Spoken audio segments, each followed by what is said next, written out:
신앙 고백하심으로 6월 18일 새벽 예배를 시작하도록 하겠습니다. 전능하사 천지를 만드신 하나님 아버지를 내가 믿사오며 그 외아들 우리 주 예수 그리스도를 믿사오니 이는 성령으로 잉태하사 동정녀 마리아에게 나시고 본디오 빌라도에게 고난을 받으사 십자가에 못 박혀 죽으시고 장사한 지 사흘 만에 죽은 자 가운데에서 다시 살아나시며 하늘에 오르사 전능하신 하나님 우편에 앉아 계시다가 저리로서 산자와 죽은 자를 심판하러 오시리라. 성령을 믿사오며 거룩한 공예와 성도가 서로 교통하는 것과 죄를 사하여 주시는 것과 몸이 다시 사는 것과 영원히 사는 것을 믿사옵나이다. 아멘. 하나님 아버지 감사합니다. 오늘 하루도 생명의 말씀을 허락하여 주시옵시고 오늘 이 시간에도 함께 말씀을 나누고 묵상할 때에 주님이 주신 은혜로 오늘 하루를 잘 살아갈 수 있도록 우리와 함께하여 주시옵소서. 늘 주님 임재 안에 거할 수 있도록 하여 주시옵시고 기쁨과 감사함을 통하여서 오늘 하루도 승리할 수 있도록 우리와 함께하여 주시옵소서. 이 모든 말씀 살아계신 예수 그리스도의 이름으로 기도드렸습니다. 아멘. 오늘 새벽에 함께 나누어 볼 말씀은 누가복음 9장 10절에서 17절 말씀이 되겠습니다. 제가 말씀을 봉독하도록 하겠습니다. 사도들이 돌아와 자기들이 행한 것을 예수께 여쭈니 데리시고 따로 벳세다라는 고을로 떠나가셨으나 우리가 알고 따라왔거늘 예수께서 그들을 영접하사 하나님 나라의 일을 이야기하시며 병 고칠 자들은 고치시더라. 날이 저물어 가매 12사도와 나와 여짜오되 우리를 보내어 두루 마을과 촌으로 가서 유하며 먹을 것을 얻게 하소서. 우리가 있는 여기는 빈들이니이다. 예수께서 이르시되 너희가 먹을 것을 주라 하시니 여짜오되 우리에게 떡 5개와 물고기 2마리밖에 없으니 이 모든 사람을 위하여 먹을 것을 사지 아니하고서는 할 수 없사옵나이다. 이는 남자가 한 5,000명 되미로라. 제자들에게 이르되 때를 지어 한 50명씩 앉히라 하시니 제자들이 이렇게 하여 다 앉힌 후 예수께서 떡 5개와 물고기 2마리를 가지사 하늘에 우러러 축사하시고 떼어 제자들에게 주어 무리에게 나누어 주게 하시니 먹고 다 배불렀더라. 그 남은 조각을 12바구니에 거두니라. 아멘. 오병이어 사건은 예수님의 부활 사건을 제외하고 사복음서에 모두 기록되어 있는 사건이기도 합니다. 그만큼 예수님이 누구신지 잘 보여주는 중요한 사건이기 때문에 사복음서에 모두 기록이 되어 있다라는 것이죠. 오늘 이야기 배경을 보면 많은 무리가 예수님의 일행을 따라오고 있습니다. 예수님과 제자들은 복음을 전하기 위해서 벳세다라는 지역으로 이동을 하고 있었지만 많은 무리들이 따라왔던 것이었죠. 예수님이 병을 고쳐주시고 많은 기적을 베푼다는 소문을 들었기 때문에 많은 무리가 따라오게 되었던 것이었습니다.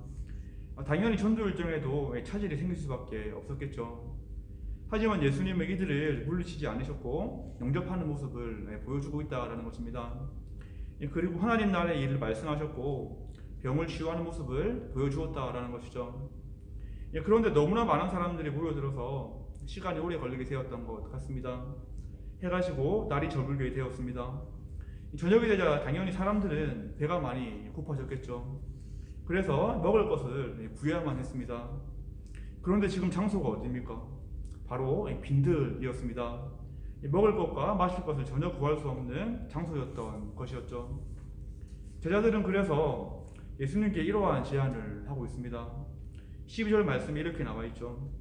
무리를 보내어 두루 마을과 촌으로 가서 유하며 먹을 것을 얻게 하소서. 우리가 있는 여기는 빈들이니이다 라고 제자들은 주님께 말했다라는 것입니다. 이러한 제안을 보면 어찌 보면 너무나도 합리적이고 상식적인 해결 방법처럼 보입니다. 그런데 예수님은 제자들에게 어떠한 말을 하고 있습니까? 이렇게 말씀하시죠. 너희가 먹을 것을 주라 라고 말씀하셨다라는 것입니다. 주님의 이러한 말을 들은 제자들은 어떠한 감정이 들었을까요? 이러한 생각이 들었을 것 같습니다. 예수님이 지금 무슨 말도 안 되는 소리를 하고 있나 라는 생각이 들었을 것이고 표정이 일그러지면서 분명히 답답한 마음이 들었을 것이겠죠. 그래서 예수님의 말씀에 이렇게 대답을 합니다. 주님, 지금 떡 5개와 물고기 2마리밖에 없습니다. 이 모든 사람을 위해서 먹을 것을 사지 않으면 다 굶을 지경입니다. 제발 이상한 소리 좀 하지 말고 지금 당장 먹을 것을 사러 가야 합니다 라고 대답을 했다라는 것이죠.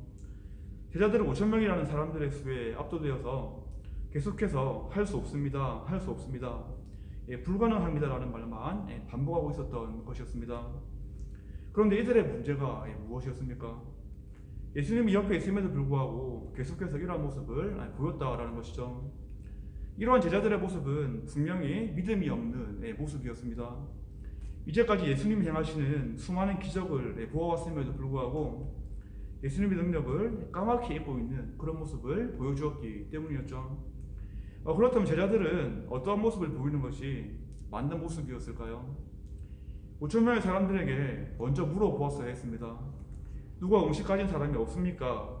그리고 조금의 음식을 구하게 되면 그 다음은 어떻게 해야 되겠습니까? 예수님 앞에 가져가야만 했겠죠. 그리고 이러한 말을 했어야 했습니다. 예수님 도와주세요. 지금 예수님의 능력이 너무나도 필요합니다.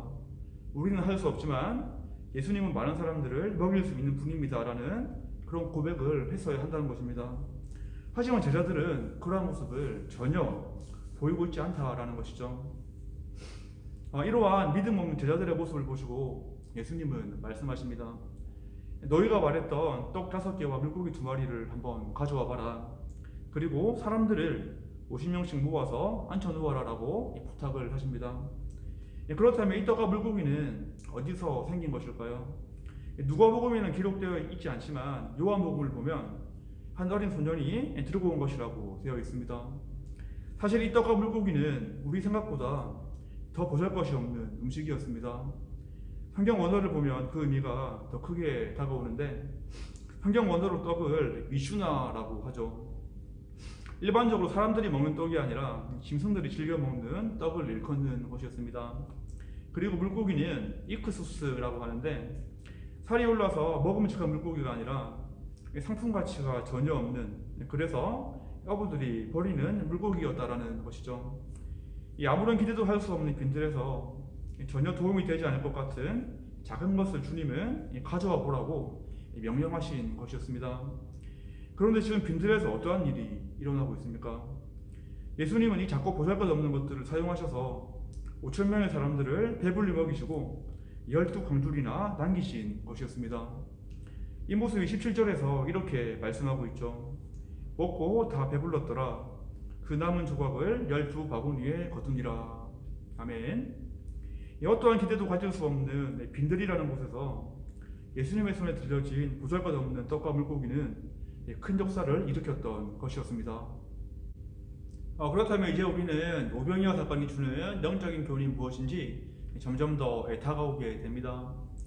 오늘 내가 직면한 문제를 해결하기 위해서 우리는 그저 가만히 있는 것이 아니라 할 수 있는 작은 일부터 실천을 하라는 것이죠. 이것은 내 힘과 능력만 의지하는 것이 아니라 이 모든 것을 주님의 손에 붙들리게 하라는 것입니다. 우리는 힘든 일이 생기고 어려운 일에 부딪히면 어떠한 모습을 보여줍니까? 아무것도 하지 않으려고 하고 포기하려는 모습을 먼저 보여준다라는 것이죠. 오늘 말씀에서 보여지는 제자들의 모습과 동일한 모습을 우리는 가지고 있기 때문입니다. 우리도 삶의 시간들 가운데 빈들과 같은 곳으로 내몰릴 수 있을 것입니다. 그래서 아무런 방법도 보이지 않고 어떻게 해야 될지도 모르는 상황들을 경험하게 될 수도 있다라는 것이죠. 그런데 문제는 그 빈들에도 예수님이 함께하고 계시다는 것인데 우리가 그 사실을 계속해서 잊어버린다라는 것입니다. 그래서 예수님께 도움을 요청하지 않고 그저 내 경험과 지식만으로 문제를 해결해 보려 하고 바라본다라는 것이죠. 그렇다면 내 삶의 시간들이 빈들과 같은 시간들을 경험하고 있다면 우리는 어떤 모습을 보여야 하겠습니까? 힘든 내 상황 가운데 내가 할 수 있는 최선의 것을 가지고 주님 앞으로 나아가는 모습을 보여야 한다는 것입니다. 이러한 태도는 내 힘과 경험만을 의지하는 것과는 차원이 다른 것임을 우리는 반드시 기억해야 할 것입니다. 모든 상황을 초월해서 역사하시는 주님을 의지하는 모습이기 때문인 것이겠죠. 그리고 이렇게 기도를 하고 요청을 하는 것입니다. 예수님, 지금 상황이 이러이러한데 주님의 도움이 필요합니다. 이 문제는 내 힘과 능력으로는 불가능한 것을 너무나도 잘 알고 있습니다. 내 능력과 힘은 부족하지만 이 모든 것이 주님의 손에 붙들리기 원합니다라는 기도로 우리는 주님께 나아가야 한다라는 것입니다. 지금 이 순간 예수님은 우리에게 이러한 요청을 기다리고 있을지도 모르겠습니다. 그리고 이러한 말을 준비하고 계시겠죠. 너희가 지금 할 수 있는 노력과 헌신과 섬김을 내게 한번 가져와 보아라. 내 손에 붙들리면 큰 역사가 일어나게 될 거야 라는 말을 주님은 준비하고 계실지도 모르겠습니다. 성경을 보면 오늘 말씀에 나온 떡과 물고기처럼 참 보잘것 없지만 주님의 손에 붙잡혔을 때에 큰 역사를 경험한 인물들이 많이 등장을 합니다. 모세가 그랬고 기드온이 그랬고 요셉이 그러했습니다. 그 외에도 많은 인물들이 있었죠. 이들의 삶은 빈들과 같은 시간들이었지만 이 어려운 상황 가운데 자신의 작은 것을 들고 주님께 나아갔던 사람들이었습니다. 지금 우리가 직면한 상황도 빈들과 같은 상황일 것입니다. 예수님이 함께 있어도 신뢰하기 힘든 상황들. 하지만 주님은 말씀하고 계십니다. 네가 가진 떡과 물고기를 내게 가져와 보아라. 그러한 믿음으로 살아간다면 주님께서는 우리에게도 빈들에서 보여주셨던 오병이어의 역사를 반드시 일으켜 주실 것입니다. 말씀을 맺도록 하겠습니다. 오늘 말씀을 통해서 각자 주님이 주신 은혜가 분명히 있을 것입니다.